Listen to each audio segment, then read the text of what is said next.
이렇게 또 방역 단계가 또 상승되고 하니까 마음이 또 많이 위축되고 그렇죠.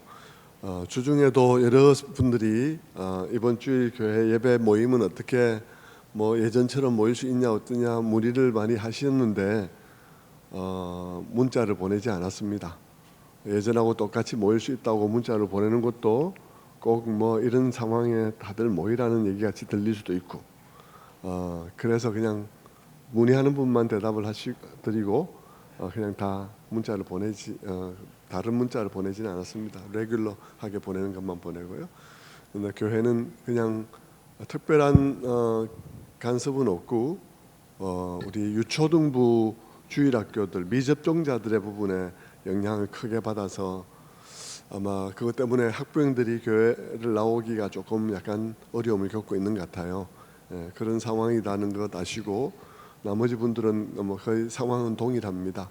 그렇게 이해하시면 될 것 같아요. 자, 오늘 말씀 한번 살펴보죠. 지난 주일 우리는 다윗이 어려움을 극복하고 평안하게 되었을 때 나단 선지자에게 내가 성전을 짓고 싶다는 얘기를 한 대목을 살펴보았습니다. 나단 선지자는 다윗의 얘기를 듣고는 뭐 너무 좋은 생각이라고 생각했을 거고 또 당연한 일이라고 생각도 했을 것 같아요. 그래서 왕의 마음대로 하십시오 라고 하고는 집에 돌아갔는데 하나님께서 그 밤에 나단 선지자에게 나타나셔서 말씀하신 겁니다. 내 종 다윗에게 가서 말하라. 성전 공사 시작하지 마라. 그러면서 말씀하시기를 내가 출애굽 때부터 지금까지 늘 회막에서 내가 지냈는데 법궤가 늘 거기 있었는데 내가 언제 누구에게 건물을 지어달라고 얘기한 적이 없지 않느냐.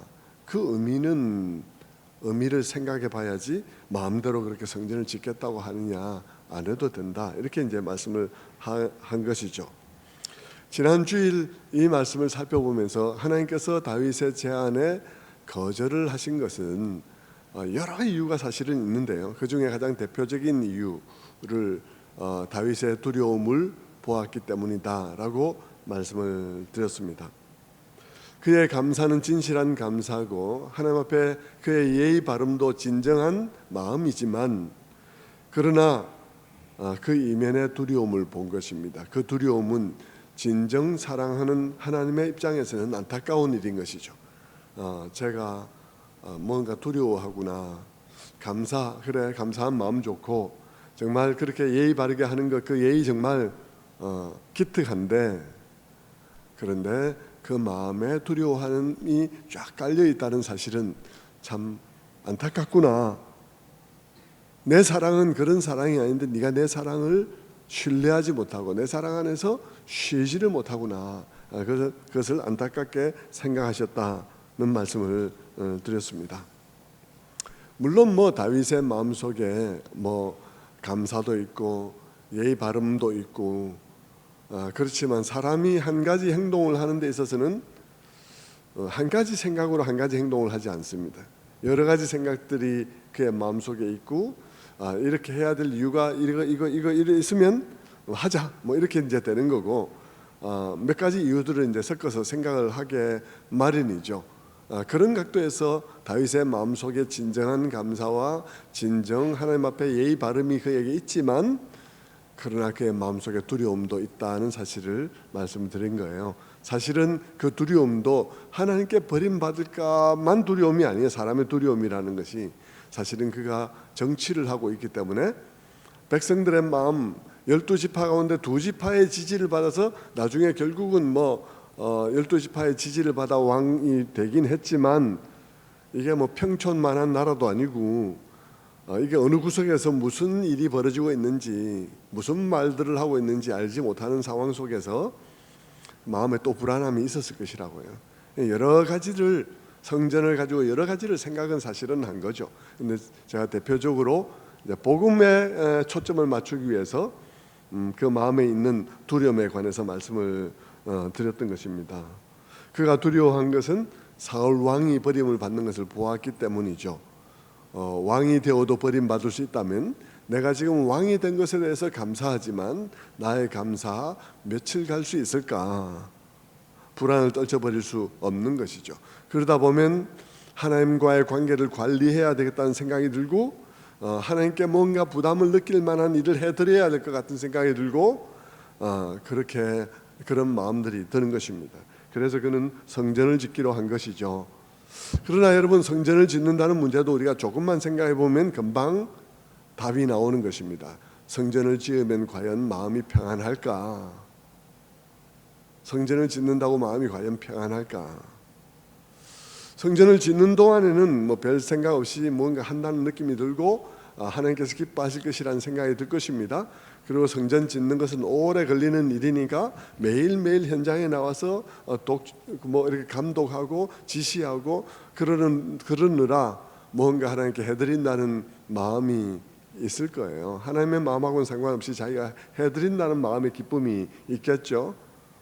그런데 정작 성전이 다 완공되고 나서도 자기 마음이 평안할까? 그러면 또 다시 마음이 불안할 것입니다. 또 이제 뭘 해야지? 하는 생각이 또 들 거예요. 그게 뭐냐 그러면 하나님의 언약적 사랑이 우리에게 얼마나 필요한가를 보여주는 것입니다. 하나님이 우리를 책임지기로 결단하고 사랑하시는 그분의 일방적인 그런 사랑이 없이 우리에게는 답이 없다는 것입니다. 그런 사랑 아니고는 마음에 쉼이 없습니다. 인간은 아무리 잘 나가고 있어도 하나님의 언약적인 사랑이 없으면 불안할 수밖에 없어요. 너무 잘 나가고 있어서 잘 나가서 하루 종일 스케줄이 꽉 차서 바쁘게 돌아가니까 잊고 있을 뿐이지 그 마음에 불안이 없는 것은 아닌 거예요. 그 불안은 그 스케줄이 딱 멈추는 순간 불안이 그냥 마음속에서 일어나게 되어 있습니다. 그거는 바빠서 불안을 생각할 겨를이 없었다는 것과 불안이 없다는 것은 다른 얘기예요. 바빠서 겨를이 없다는 것과 내 마음이 항상 불안 가운데 있다는 사실은 같이 갈 수 있는 겁니다. 그래서 하나님께서 다윗의 그 공사를 하지 못하게 중단을 시킨 것입니다. 중단시킨 것은 두 가지 이유 때문인데요. 하나는 다윗에게 지금 필요한 것은 건물을 지어서 바치는 것이 아니라 바치든 바치지 않든 받고 있는 사랑, 자기가 지금 받고 있는 사랑이 무엇인지를 아는 것이 중요하기 때문이고요. 두 번째로 중단시킨 이유는 만약에 성전을 지으면 이후에 하나님께서 다윗을 사랑하는 사랑은 원래부터가 짓든 짓지 않든 사랑하는 사랑인데도 불구하고 마치 지어서 사랑하는 것으로 후대 사람들이 다 이해할 것이고, 그러면 목사님들이 다 설교를 하면서 늘 이것을 다윗이 성전을 지어드려서 복받은 것으로 얘기를 자꾸 설교할 거니까 이후에 모든 사람들의 신앙생활이 성전 짓기 대회, 교회 건물 짓기 대회로 이 본문이 사용될 가능성이 굉장히 높은 것이죠. 그래서 전부 다 이것이 그냥 누가 얼마 바쳤느냐의 경쟁의 장이 되어지고 말 것인 것입니다. 그래서 하나님께서 그러면 정말 이 사랑, 다윗을 사랑하는 그 사랑이 얼마나 특별하고 구별된 다른 사랑인지에 관해서 말을 할 수 있는 기회가 안 나오는 것이죠. 일단 건축을 하고 나면 그 다음엔 뭐 하는 것이 모두가 다 그렇게 이해될 것이기 때문에 하나님께서 못하게 하신 것입니다. 그리고 하나님께서 말씀하시죠. 건물은 성전은 너에게서 나올 내 씨가 지을 것이다. 너가 나의 집을 짓는다고 말 안 되는 소리 하지 말고 내가 너의 집을 지어줄게. 그리고 너의 자손들이 나의 아들이 될 것이다.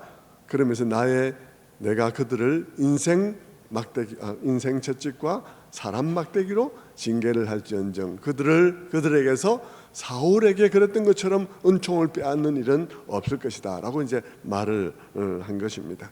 거기서 이제 이 언약적 사랑의 특징이 보이는 거예요. 언약적 사랑은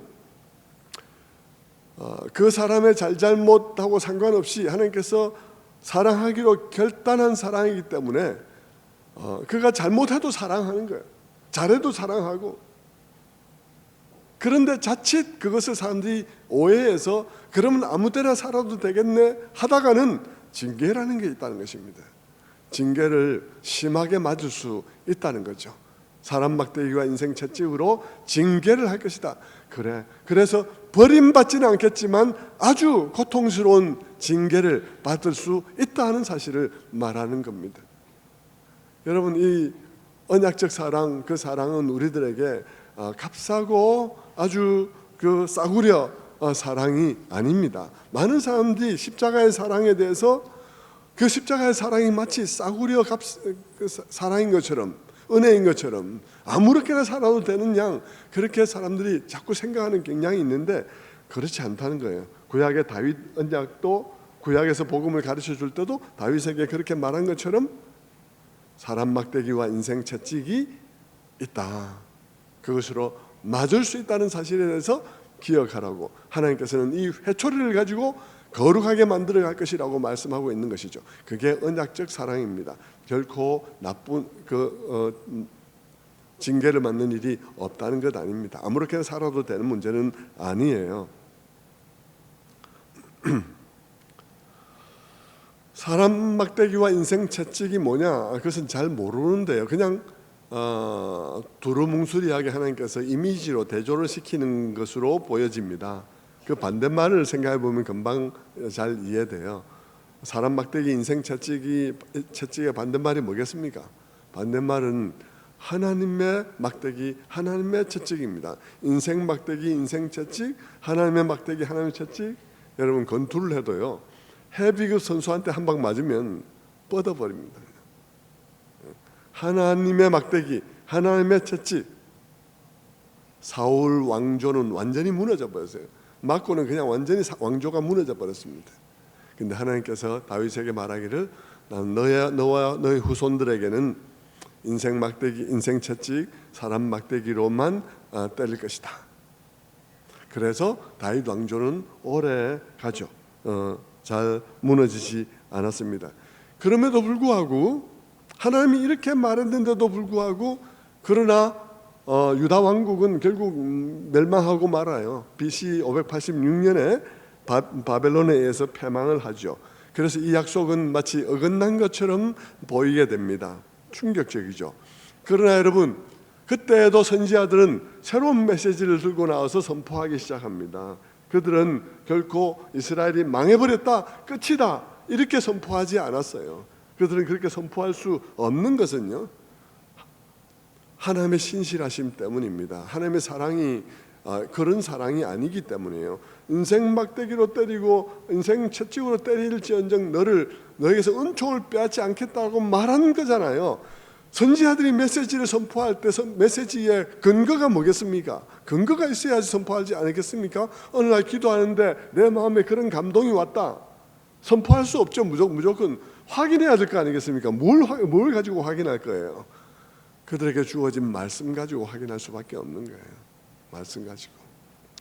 모세 오경에도 보면 하나님께서 이스라엘이 범죄하면 그들은 먼 땅에까지 흩어버릴 것이고, 그러나 어디에 갔든지 간에 그들을 다시 돌아오게 할 것이라는 말씀들도 있고, 그리고 사무엘서에도 보면 다윗 언약을 통해서 하나님께서 인생 채찍과 사람 막대기로 징계를 할지언정 결코 사울처럼 버리지 아니할 것이다라고 분명하게 말을 했으니까, 내 마음속에, 기도 속에 선지자에게 든 그 감동은 말씀 속에서 확인되어지는 메시지고 선포를 하는 것이죠. 그래서 선지자들은 선포를 했습니다. 그들의 선포에는 분명한 확신이 있어요. 어떤 확신이냐 그러면, 아무리 그들의 눈앞에 나라가 다 망해버리고 이제 국력으로 보나 뭐로 보나 다시 회복하는 일은 불가능하며 사람들은 다 멀리까지 가버렸다 할지라도, 상황은 다시 회복될 수 없는 것처럼 이제는 상황은 불변이야,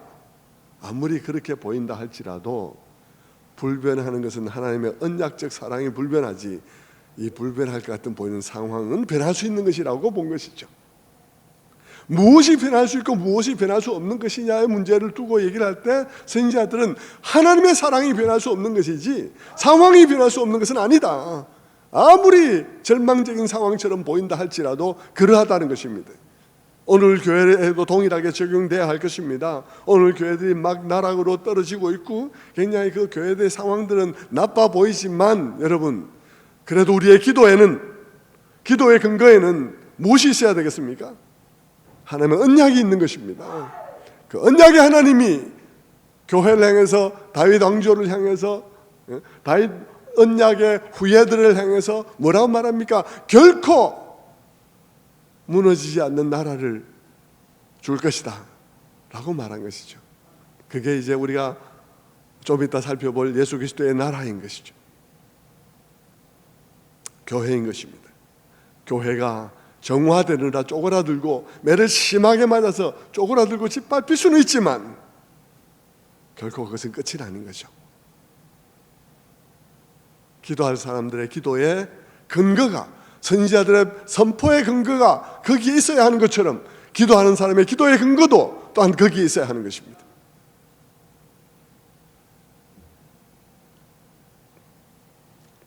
선지자들은 결코 다윗의 왕조가 끝났다고 말하지 않고 그들은 하나님의 이 다윗 언약 이런 것들이 확실해서 언젠가 다윗 계통의 왕이 다시 오게 될 것이라고 선포하는 것입니다. 언젠가 다윗의 계보로부터 왕이 다시 나타나게 될 것이라고 그들은 외쳤죠. 그리고 신약 성경에는 바로 그분이 왔다고 말을 하는 것입니다. 우리 성탄절이 그와 같은 날이, 그 날을 기념하는 날인데요.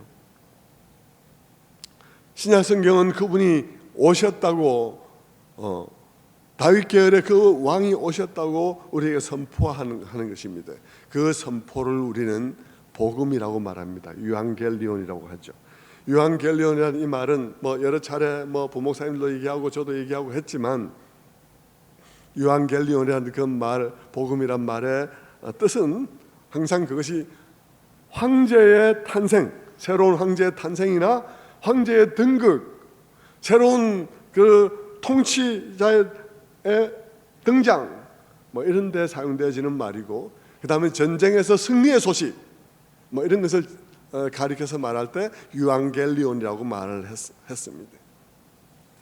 그런데 이 복음을 처음 전하는 사람들이 구약의 모든 배경을 가지고 생각해 볼 때 이 복음서의 제자들은 그 모든 구약의 배경 속에서 자기들이 만난 예수님, 그 예수님의 탄생과 그의 삶과 그의 죽으심과 부활과 성천하심과 그리고 성령 가운데서 성령이 내리시고 성령을 통해서 그들을 통치하는 마가의 다락방의 경험 후에 그들이 이 소식을 그 사람들에게 선포할 때 뭐라고 이 시대의 사람들에게 말을 하면 딱 한마디로 한 단어로 그들의 귀가 열리고 눈이 번쩍 뜨이고 그리고 그 개념이 머릿속에 딱 들어올 수 있는 한 단어가 뭘까를 생각할 때 그들에게는 유앙겔리온이 딱 적합한 말인 것입니다.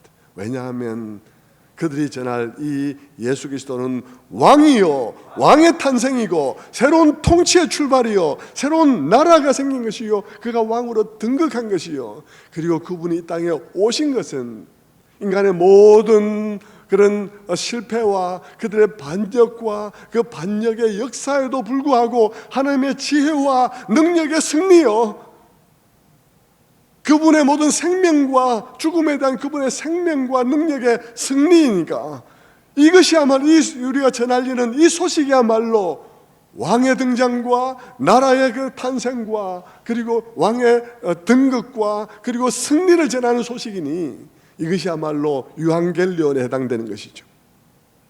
그래서 그들은 복음이라고 그들은 선포하기 시작했습니다. 복음서 중에 제일 처음 기록되어진 마가복음은 마가복음 첫 1장 1절에서 예수 그리스도의 복음의 시작이라 유앙겔리온이다 하고 툭 던지는 것입니다. 사람들이 그 첫 마디를 듣는 순간 예수 그리스도라는 유앙겔리온, 그 말을 들을 때 그냥 우리가 듣는 것처럼 교활한 말인가 이렇게 듣지 않게 되어 있는 거예요. 이게 교활한 말인가 이렇게 듣는 것이 아니라 그들이 예수 그리스도의 복음의 시작이라 하고 말할 때 그들은 충격적으로 받으면서 무슨 일 났는데, 무슨 황제냐, 무슨 승리냐, 뭐냐 라고 말할 수밖에 없는 그런 방식의 충격적이고 무게 있는 말이 바로 이 유앙겔리온 복음이란 것입니다. 예수 그리스도의 복음의 시작이다 라고 마가는 선포를 하기 시작하는 것이죠. 그리고 신약 성경의 제일 앞에 위치한 마태복음도 처음 그 1장 1절에서 말하기를 아브라함과 다윗의 자손 예수 그리스도의 계보다라고 말함으로써 예수 그리스도 이분에 대해서, 우리 주님의 오심에 대해서 예수 그리스도는 바로 아브라함의 언약의 성취이고 그리고 다윗의 언약의 성취다라는 이야기를 처음부터 분명히 하는 것입니다.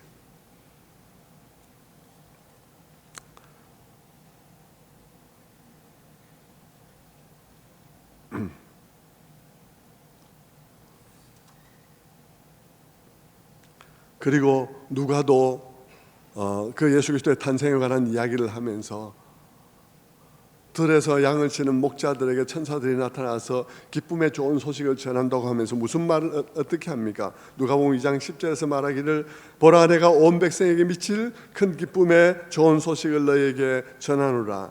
오늘 다윗의 동네에 너희를 위하여 구주가 나셨으니 곧 그리스도 주시니라. 오늘 다윗의 동네에 구주가 나셨다라고 말함으로써 이 다윗에게 주신 바로 그 언약에 관한 이 모든 스토리, 사무엘하 7장에서 말씀하신 바로 그 언약의 성취자로서, 그 언약의 결과로서 마침내 오신 분이 예수 그리스도다. 그러면서 내가 오늘 너희에게 전할 기쁨의 좋은 소식은 바로 다윗에게 언약하신 바로 그 다윗의 후손, 다윗 계열의 왕이 오늘 오셨다고 그렇게 선포하는 것이죠. 여러분, 우리는 이런 것들에 대해서 별로 배경이 우리와 맞닿아 있지 않기 때문에 그렇지만, 그들로서는, 유대인들이 나라도 없이 왕도 없이 있으면서 그들의 마음속에 늘 기다리는 한 가지 소식이 있는데, 그건 뭐냐 그러면 언제 다윗 계열의 왕이 다시 오느냐, 온다고 하더니 다윗 계열의 그 왕은 언제 오느냐, 우리의 메시아는 언제 오느냐라고 그들은 기다리고 있었던 것이죠. 그들이 메시아를 기다릴 때 그들은 기다리는 그들이 늘 사용했던 말이 다윗의 자손이란 말이라는 말입니다. 그래서 여러분, 복음서에 보면 문둥병자가 예수 그리스도께서 많은 병자를 고치신다는 소문을 듣고 그분을 기다리고 있다가 저기 예수께서 지나가신다는 소리를 듣자마자 그들이 외친 소리가 뭡니까? 다윗의 자손 예수여, 우리를 구원하소서 라고 말한 것입니다. 그 얘기는 우리들에게 뭘 전해주냐 그러면, 그때의 민간 신앙이 다윗의 자손을 기다리는 신앙이었다 이 말입니다. 그때 모든 사람들이 메시아를 기다리고 있는데 그들의 신앙이 다윗의 자손은 언제 오느냐, 그것이었다는 것이죠. 그런데 하나님께서 다윗의 언약을 잊지 않고 기다리고 있는 그들에게 하나님께서 다윗에게 이 말씀을 하실 때 생각하셨던 바로 그 메시아를 그와 같이 보내주신 거예요. 결국 하나님께서 사무엘하 7장에서 사무엘과 얘기를 이렇게 나누실 때 하나님께서는 이미 그림을 가지고 계신 거예요. 이미 성전은 어떻게 짓고 다윗의 나라는 뭐 영원하리라라고 말할 때 그 말이 무슨 뜻인지 하나님께서는 이미 다 계획을 가지고 계시고 의미가 있는데, 그런데 다윗이 그 말을 알아듣기가 어렵죠. 우리는 지금 뭐 십자가까지 다 보고 나니까 이게 무슨 뜻이라는 게 이해가 되지만, 여러분, 이 성경 시대의 이 사람들은 아직 아무것도 드러나지 않은 가운데서 다윗이 미래를 모른 채 여러분 이 말을 듣는다 그러면 어느 부분이 이해가 될 것 같습니까? 네 나라가 영원하다 할 때 그 말 가지고 하나님께서 예수 그리스도의 나라를 생각하고 있다는 거 상상도 할 수가 없죠. 그리고 뭐 성전을 짓는다, 무슨 뜻인지, 진짜 그 뜻이 무슨 뜻인지 상상도 할 수 없습니다. 그러니까 여러분, 하나님께서는 그저 다윗이 알아들을 수 있을 만큼의 얘기만 하는 거예요. 그것이 뭐 이 사무엘하 7장에 있는 말씀처럼 이야기하는 것입니다. 내가 너를 인생 막대기로 인생 채찍으로 너를 징계할지언정 너를 버리지는 아니할 것이고 네 후손이 와서 성전을 지을 것이다. 너의 나라는 영원할 것이다. 뭐 이 정도 얘기를 해놓는 것이죠. 그 외에는 뭐 이해할 수가 없으니까. 그런데 다윗은 그 얘기를 듣고도 너무 감격한 것이죠. 그렇게 지금 얘기가 진행되고 있는 것입니다. 자, 그 언약 중에서 그래서 결국 하나님께서 예수 그리스도 오심은 다윗에게 그 말을 하실 때 이미 하나님의 마음속에 생각하고 계셨던 그 일이 성취되어진 것이고, 이스라엘 역사 속에는 이스라엘 백성들이 다윗의 자손을 기다리는 그 상태에 있었는데 그들에게 약속하신 다윗의 자손 예수 그리스도를 보내주신 것이다. 그것이 우리들에게 성탄절이라는 사실을 우리가 오늘 보게 되는 것이죠. 한 가지 더 다윗의 언약의 성취에 관해서 말씀을 드리면 성전에 관한 문제인 것입니다. 다윗이 성전을 지어드리겠다고 말하자 하나님께서 그의 제안을 거부하죠. 그리고 네 뒤에 내가 죽고 난 다음에 네 씨가 너 뒤에 일어나서 나라를 견고하게 하고 그리고 내 이름을 위해서 집을 건축할 것이다. 이렇게 이제 얘기를 합니다. 하나님께서 그에게 성전 짓는 것을 거절한 것은 처음에는 다윗의 불안이 그런다고 해결되는 것 아니라는 것이 있죠. 그래서 다윗의 불안이 너의 불안은 그렇게 해결 안 돼. 그렇게 성전 네가 이런 건물 짓는다고 해결되는 것 아니야. 그 얘기는 결국 다윗의 상황은 모든 인류의 상황하고 똑같은데요.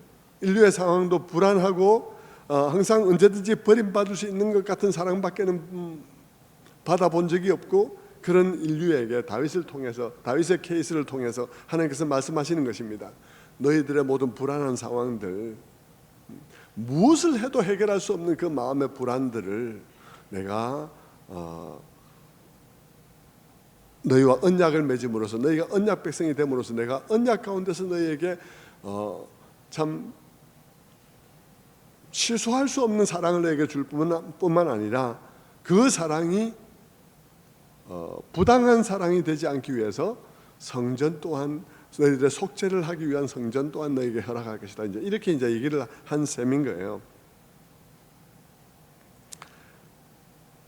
하나님께서 다윗에게 얘기할 때 생각하신 그 성전은 그의 아들 예수 그리스도께서 오셔서 그의 죽으심과 피 흘림을 통해서 세우실 그의 몸된 성전을 의미하는 것입니다. 그래서 요한복음 2장에 보면 이런 말씀이 나오죠. 제자들이 46년간 짓고 있는 헤롯 성전을 보면서 예수님 보고 이 성전 얼마나 아름답습니까? 46년간 짓고 있는 것입니다. 너무나 아름답죠. 이렇게 얘기를 하니까 예수님께서 말씀하시기를 이 성전을 헐라 내가 사흘 만에 다시 일으키리라 이렇게 말씀을 하십니다. 사람들은 놀라서 비웃죠. 당신은 이 성전이 46년간 지어서 이렇게 지었는 것인데 당신이 3일 만에 이 성전을 짓는다니까 이게 말이 되겠습니까? 라고 이제 반박을 했는데 요한은 그 밑에다가 요한의 주석을 달기를 뭐라 달았냐 그러면 2장 21절에 요한복음 2장 21절에 그러나 예수는 성전된 자기 육체를 가리켜 말씀하신 것이라 3일 만에 다시 일으키리라. 이 성전을 무너뜨리면 예수님은 진짜 성전을 일으킬 건데 내 몸으로 세우는 3일 만에 세우는 성전을 세울 것이다. 죽으시고 부활하신 예수 그리스도를 말씀하시는 것이죠. 그렇게 이제 응대를 하셨습니다. 그렇게 이제 예수님께서 응대를 하셨고 결국 다윗 언약 속에서의 그 다윗의 후손 그리고 다윗 언약 속에서의 성전 건축은 결국 예수 그리스도 안에서 다 이루어지는 것이죠. 그러나 이제 어쨌든 다윗은 다 이해하기는 어려웠고요. 그러나 다윗이 이해하는 것만으로도 그는 너무 감격해서 여호와 앞에 나아가서 앉았습니다. 지난 시간에 다윗이 앉았다는 그 사실이 굉장히 중요한 표현이라고 말씀을 드렸는데요. 거기에 앉아 있는 다윗의 모습은 어떤 모습이냐 그러면 대비를 이루는 모습이에요. 그 바로 전에 다윗의 모습하고 바로 전에 다윗의 모습은 뭐냐 그러면 뭔가 불안해서 왔다 갔다 하는 느낌이에요. 왔다 갔다 하면서 성전을 지을까? 성전을 지어야 되겠다. 어떻게 하면 좋을까? 성전을 지어야지. 왔다 갔다 하는 다윗의 모습이라면 지금 여기에는 다윗이 앉아 있는 것입니다. 그 사랑 안에서 편안히 앉아 있는 것이죠. 그리고 의심이나 두려움을 내려놓고 그 은혜를 의지하고 있는 모습입니다. 스스로 자기 자신의 마음의 불안함을 극복하기 위해서 무언가를 해야 되는, 이것도 하고 저것도 하고 이것도 하고 저것도 하고 계속해서 무언가를 해야 되는 그런 상황과는 반대되게 그렇게 하지 않고 내가 나의 불안을 잠재우기 위해서 무언가를 계속 해야 됐던 그 모든 것을 내려놓고 앉아 있는 것입니다. 그 앉아 있다는 것은 자기가 자기의 불안을 잠재우기 위해서 하려고 했던 모든 것을 내려놓은 것입니다. 그렇게 그러면서 하나님 앞에 신뢰를 가지고 하나님 앞에 앉아 있는 것이죠. 여러분, 이거 참 남의 이야기를 하고 있으니까요, 굉장히 쉬운 얘기같이 들릴 것입니다. 하나님 앞에 나아가서 앉아 있는 것, 쉽게 느껴지죠. 그러나 여러분, 이거 쉽지가 않습니다. 그냥 단순히 나와서 기도하고 있는 것하고 좀 달라요. 그냥 다윗이 성전에 나와서 주야하고 감사합니다 하고 기도하고 있는 게 아니고요, 다윗은 지금 무언가를 할 수 있는 걸 내려놓고 앉아 있는 것입니다. 단순한 기도가 아니에요. 그런데 여러분, 이 유진 피터스라는 사람은 이 다윗의 이 앉아 있는 행위를 가지고 뭐라고 말했냐 그러면요, 이것은 다윗이 그의 생애 중에 한 가장 위대한 행동이다 라고 얘기를 했습니다. 그러면서 그는 말하기를, 이 다윗이 여기에 앉아있는, 바로 이 다윗의 앉아있는 행동은 다윗이 골리앗을 죽인 것보다도 위대하고 사울 왕을 죽일 수 있는 자리에서 살려준 것보다도 위대하고 그가 법궤를 예루살렘 성전으로 옮겨온 것보다도 위대하다, 그렇게 그는 평가를 했습니다. 왜 그랬을까요? 여러분, 다윗은 정말, 여러분, 이게 남의 일이니까 그렇구나 이해만 하고 머리에서 따라가면서 그렇구나 은혜 된다 이렇게 여러분이 생각하는 것하고 실제 상황에서는요, 이 다윗처럼 들어가서 앉아 있기가 어려운 거예요. 왜냐하면 다윗은 지금 왕이에요. 그리고 다윗의 머릿속에는 복잡하게 불안함이 작동하고 있었습니다. 근데 여호와 하나님께 버림받으면 어떡하나, 여호와 하나님을 위해서 내가 성전도 지어드려야 되겠다는 생각도 하지만 성전을 짓고자 하는 또 다른 이유도 있는 거예요. 한 가지 이유만으로 결정하는 건 아니니까요. 예를 들면 이스라엘 백성들 가운데서 두 지파밖에 강한 지지를 받지 못했고 나머지 12지파는 그 이후에 한참 뒤에 간신히 자기를 지지하게 되었는데, 이스라엘 나라에 지금 진짜 마음이 하나 됐는지 둘이 됐는지 잘 알 수도 없는 그런 시대잖아요. 다윗의 마음이 불안한 거예요. 이 나라의 정치 상황을, 이 나라의 지금 통치 상황을 좀 더 견고하게 하나로 묶을 수 있는 방법은 없을까라고 생각을 하면 법궤를 가져왔는 데다가 성전을 지어서 거기다 법궤를 딱 안치해서, 그러면 내가 하나님 앞에 정말 경건한 왕이 되고, 그리고 백성들은 예루살렘에 성전이 크게 지어져 있고 거기에 법궤가 안치되어 있고, 그러면 사람들의 마음과 신앙이 다 예루살렘으로 향하게 되니까 나라가 다 저절로 안정이 되는데 도움이 되겠다 생각을 하는 것이죠. 그렇게 생각해 보니까 성전을 짓는 이것은 정치에도 도움이 되고 여러 가지로 도움이 돼요. 그리고 하나님께 뭘 해드림으로 하나님으로부터 인정받는 데도 도움이 되고, 버림받지 않기 위해서 내가 할 만한 좋은 프로젝트이기도 하고, 누가 봐도 하나님 앞에 정말 경건한 왕이고 하나님 앞에 제대로 반응하는 왕이고 칭찬 들을 만한 레코드를, 이 무슨 왕 때서 이 성전을 지었다는 레코드를 남길 수 있는 그런 일이기도 하고, 누가 봐도 너무나 좋은 일이고, 누가 봐도 좋은 일일 뿐만 아니라 지금 내가 당장 할 수 있는 재력과 능력이 지금 있어요. 하라면 지금 당장도 할 수 있어요. 그런데 내려놓고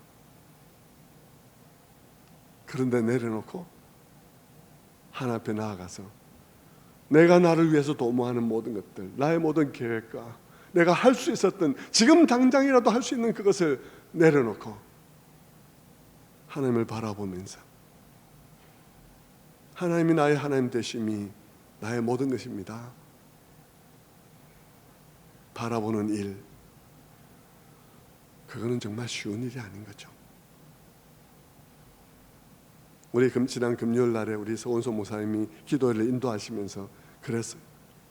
우리 늘 와서 하나님 앞에 뭔가를 말해야 되는 것으로 생각하고 계속 나와서 기도하다가 그 끝나면 바로 집에 갔는데, 오늘은 좀 그냥 아무 말 하지 않고라도 그냥 앉아있어 봅시다. 저는 굉장히 좋은 시도라고 생각합니다. 저도 그냥 앉아있을 때도 있어요. 앉아있을 때 아무 말씀 드리지 않고 앉아있을 때 그냥 포근하게 하나님 그냥 왔어요. 앉아있을 때 있습니다. 그렇게 앉아있어도 불안하지 않고 뭔가 말을 해야 된다는 불안함이 없이, 내가 저 사람처럼 막 저렇게 안 해도 불안함 없이 바라볼 수 있는 하나님이 있습니까? 제가 언젠가 아주 옛날에 기독신문에서 본 것인데, 어떤 분이 그 교회에서 장로님이라고 생각이 드는데, 어떤 분이 새벽마다 와다 기도하던 그분을 그리워하면서 이렇게 쓴 글을 봤습니다.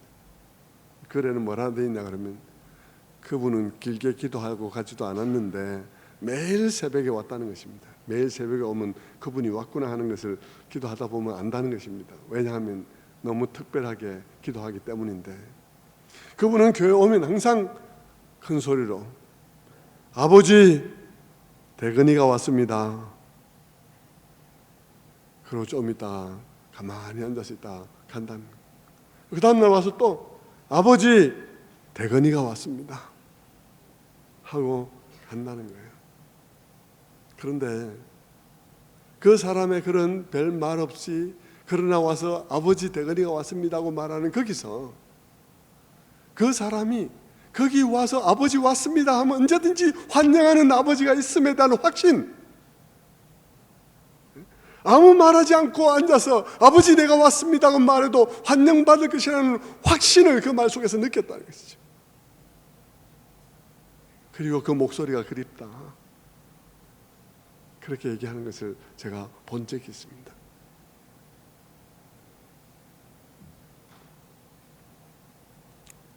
성도 여러분, 다윗은, 우리는요 하나님 앞에서 아무 말하지 않고 그냥 하나님 앞에 와서 그냥 앉아있는 일이, 다윗처럼 이런 일이 없어요. 다윗이 위대한 것은요, 우리와 너무 다른 거예요. 우리도 앉아있는 일은 있었겠죠. 그래서 우리는 와서 아무 말 없이 그냥 앉아있었던 것은 아무 말도 할 수 없어서, 아무것도 할 수 없어서 와서 앉아있은 것이고, 아무것도 할 수 없어서 그냥 기도도 안 나오고 그래서 그냥 와서 앉아있었을 뿐이고, 다윗은 다 할 수 있는 상황이에요. 다 할 수 있는 재력도 있고 능력도 있고 하자면 지금 당장 시작할 수도 있는데도 불구하고 그가 나와서 그냥 내려놓고 앉아 있었다는 점에서 그의 위대함이 있다는 것입니다. 그의 위대함은 그렇게 하나님 앞에 나와서 하나님이 하시는 일에 자기의 모든 것을, 내가 생각해도 아무래도 이런 면에서 저런 면에서 이게 맞아, 이게 내가 또 할 수도 있어, 우리는 대개 다 그러면 해버려요.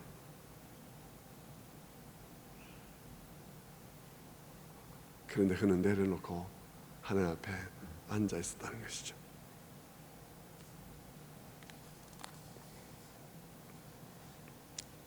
성도 여러분,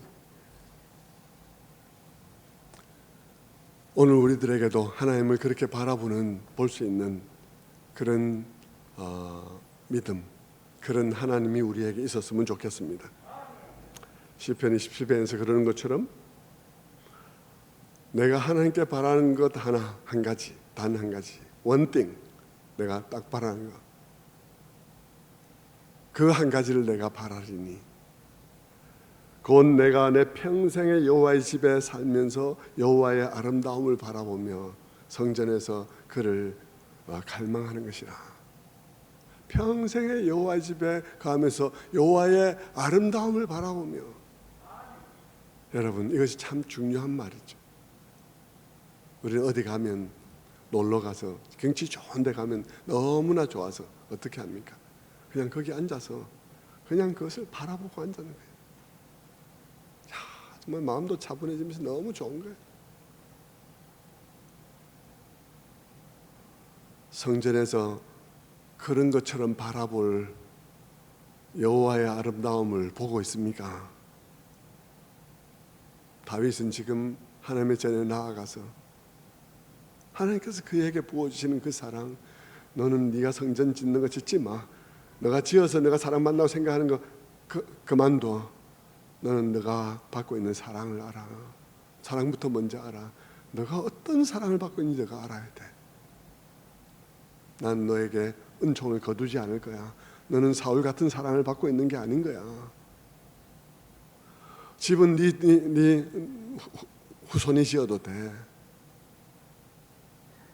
나는 결코 너를 버리지 않을 거야. 다윗은 그 얘기를 듣고 너무 하나님께 감사해서 그것을 하나님을 바라보고 앉았습니다. 오늘 우리는 다윗에게 말한 그것이 무엇인지를 우리가 다 이해하는 사람입니다. 다윗이 이해하지 못했던 것까지 우리는 다 보고 있습니다. 어떤 사랑으로 우리를 불렀는지, 어떤 사랑 은혜 가운데 있는지, 어떤 능력으로 우리가 보호받고 있는지,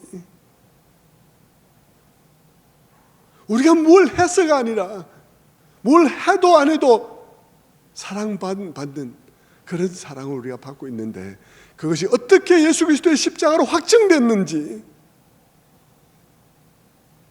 아들을 주시니가 아들과 함께 무엇을 주시지 않았겠느냐라고 말하는 그런 엄청난 확신 가운데 우리가 있잖아요.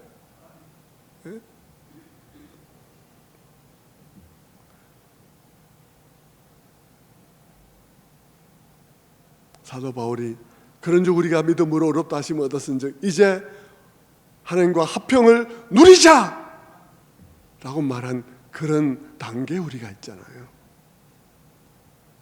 그 하나님이 어떻게 그 모든 것이 이루어진지를 통해서 그분을 우리의 마음속에 깊이 간직하고, 교회에 나와서 기도 안 되면 기도 안 되는 대로, 안 되면 어때? 그 하나님을 바라보면서 감사하고, 아버지 제가 왔습니다. 그렇게 앉아있는 것만으로도 평안한, 입에서 말이 나와야 불안이 해소되는 불안한 기도 말고 말이죠.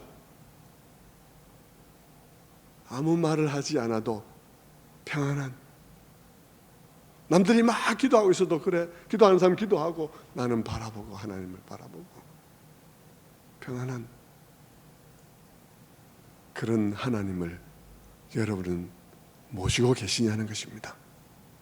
저는 여러분 모두가 다 그런, 기도하자 그러면 막 기도해야만 기도고 끝나면 그냥 일어서서 나가고 그게 전부고, 저는 불신자들이 기독교인들을 보면 상당히 불안하게 볼 가능성도 있다고 생각합니다. 저 사람들 되게 마음이 불안한 모양이다, 이렇게 생각할 가능성도 있다고 생각해요. 다윗처럼 여호와 앞에 나아가서 앉아서 여호와여 나는 누구며 종의 집은 무엇이 간대? 이와 같은 엄청난 얘기를 저에게 들려주십니까? 라고 하나님을 바라볼 수 있는 여러분 되시기를 바랍니다. 조금만 생각하고 마치죠. 이 다윗의 얘기 속에서 우리가 보면 하나님의 생각과 우리의 생각은 너무나 다르다는 것을 알 수 있어요.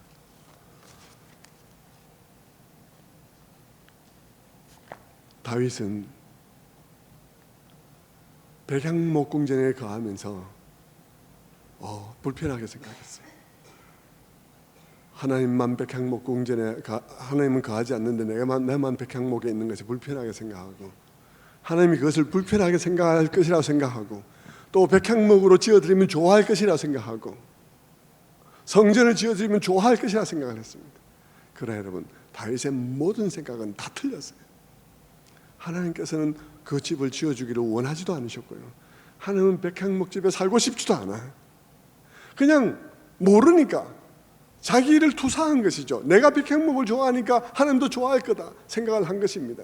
다윗의 생각은 너무나 틀려요. 성전을 지어서 크게 성전을 지으면 하나님께서 여기 계시니까, 내가 예루살렘에 사는데 하나님의 성전도 여기 있어, 그러니까 하나님도 여기 계시고 나도 여기 있으니까 얼마나 안정되고 좋으냐. 하나님께서 틀렸다는 것입니다. 내가 언제 너보고 집 지어달라 했냐고. 너 생각 너무 잘못 이해하고 있는데, 내가 한 번도 집을 지어달라고, 집을 지으라고 얘기를 한 적이 없다는 건 너 모르냐? 텐트를 치라고 한 적은 있어도 집을 지으라고 한 적은 없다는 사실을 너 생각 안 해봤냐? 하나님께서는, 하나님 여호와께서 신전을 짓지 아니하는 것이 하나님 자신에 대한 설명이라는 사실을 얘기하고 있는 것입니다. 뭐냐 그러면, 하나님은 광야에서 이스라엘 백성들이 구름 기둥이 움직이고 불 기둥이 움직이게 함으로써 성전도 같이 움직이고 이렇게 할 때 보여준 것처럼, 하나님은 이방신들처럼 신전을 지으면 거기 계신 것 아니다. 신전을 지으면 거기 계셔서 다윗이 예루살렘에다 성전을 지어 놓으면 거기 하나님이 계신 그런 게 아니다. 하나님은 텐트로 있는 이유가 기동성을 보여준 거다. 하나님은 늘 옮겨 다니고 이동성을 보여주면서, 하나님은 이곳에서 저곳으로 구름 움직이듯이 자유롭게 그러시는 분이다. 나중에 성전은 내 이름만 두기 위한 거야. 나중에 성전이 무너지면, 무너졌다고 하나님이 무슨 영향받는 거 아니야. 하나님 원래 거기 있는 게 아니야.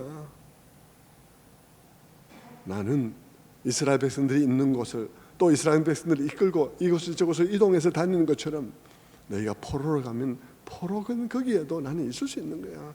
성전이 무너진 게 나하고 아무 상관이 없는 거야. 처음부터가 말씀해 주고 있는 것이죠.